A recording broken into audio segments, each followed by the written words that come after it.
Hello everyone, in this video I'm going to show you how can you add overlay in CapCut apps. Alright, so first I'm going to select press video here and I'm going to add the video overlay. How to just click on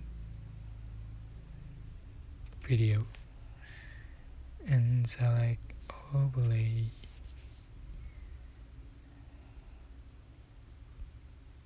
Sorry. Select the overlay. Don't click the clip.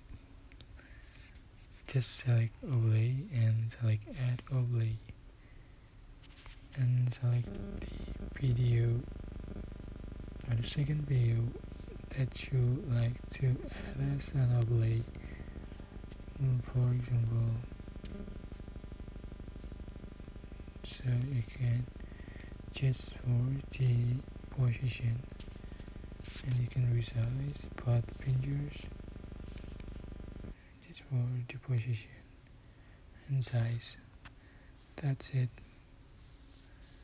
You can blend, just click blend, darken, lighten, overlay, and just for opacity. That's it. I hope this tutorial was helpful for you. Don't forget to like, comment, share, and also subscribe. Thank you so much for watching.